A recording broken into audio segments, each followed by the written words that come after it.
Chunt! Hello, my name's Uncle Chunt, and I'm here to talk about Luke Cage, the new Netflix series that's just come out. Now, I marathoned the shit out of this.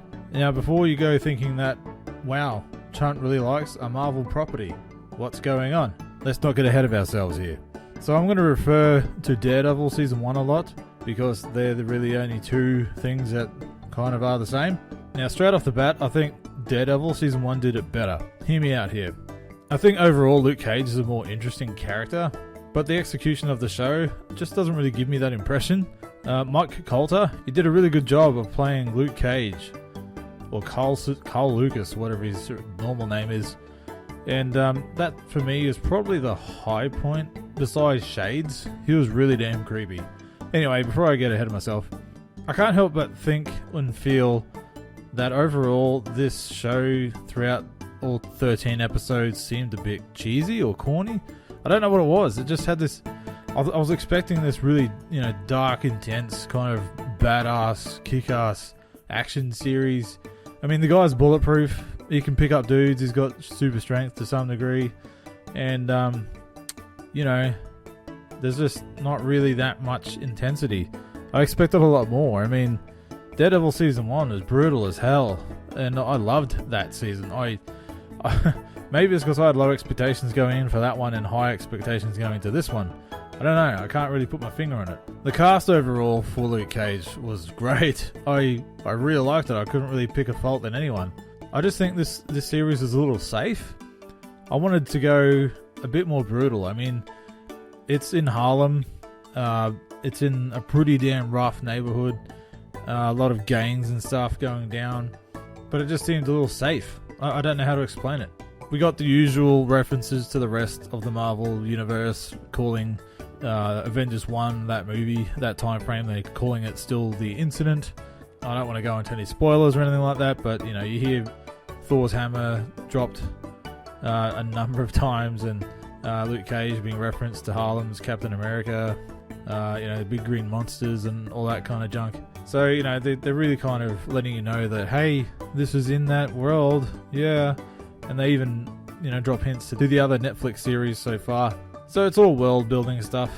So I'm not going to go into spoilers, because I really don't want to be that guy. And if you're interested at all, you're going to watch it anyway. And there's a lot of stuff in here that, a lot of things are foreshadowed, and it's kind of predictable, but still when it happens, it's cool and exciting. Some of the twists, I could see coming a mile away, but when they unfold in the way they do, it's enjoyable. I thought the final bad guy, or the final boss, or the final villain, or whatever you want to call him in the series, it seems like something we would have seen on Arrow or The Flash or something. Like real kind of PG. Didn't really take any risks with it, considering it's not supposed to be really a kids show or family oriented. I think they could have gone a bit further than what they did. Sure as hell, Daredevil Season 2 did. That was some really badass stuff happening there. And even in Jessica Jones, it was really dark from what I saw of the show. I kind of expected this in the same vein, but there's a lot of positive messaging, which is probably my favourite part of Luke Cage. Just with everything that's happening in the world at the moment, Luke Cage as a character is just a really stand-up example of a man. Not just a black man, but a man. And I really liked that. He was just like straight up, honest, high morals, high respect for people and himself. Always wanted to take the high ground in the best way possible. That doesn't sound conceited at all. And he's not an asshole. He wants to do what's right.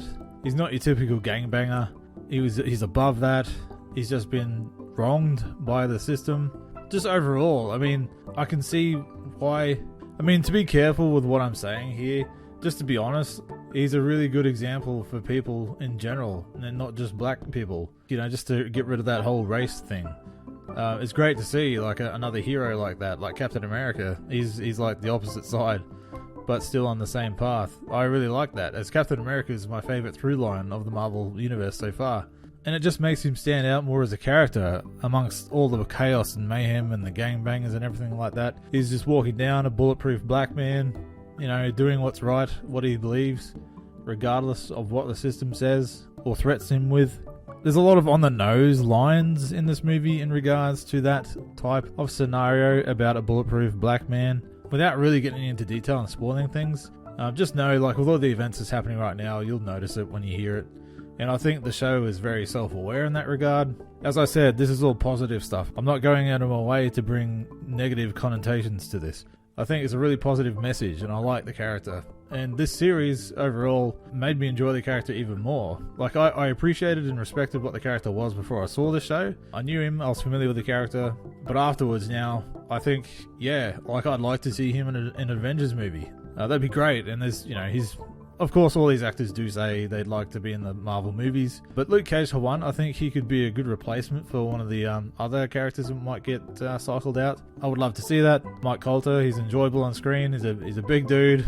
You know, he's an intimidating man. It just seems to be the same thing. Like the Marvel villains are the weak point of these stories, of these shows, of these movies. Besides Kingpin and Daredevil Season 1, which was my favourite part of that series, it just seems to be like they're just picking not the worst, but just the most boring villains, I guess, to pit these characters up against. So I don't know. At least they're consistent in that regard. Look, all in all, I just want to give my quick thoughts on Luke Cage, the Netflix series. I had some respectable high hopes going in, and maybe that's kind of twisted my opinion, and I've been spoilt by 2 seasons of Daredevil. I'm just saying, in season 2, hopefully they take some risks with it. If you have Netflix and you subscribe to that service, and you enjoyed Daredevil Season 1, go watch Luke Cage. It's really good for what it is. Just temper your expectations. It does drag in some parts, but that's per the course. Most of these Netflix shows, they have to pad it out somehow. There's a lot of real cheeny, corny stuff that kind of doesn't pay off in some moments that should be really cool, but they kind of drop the ball on that. But look, if they ever brought out these Netflix series on Blu-ray, I would buy it.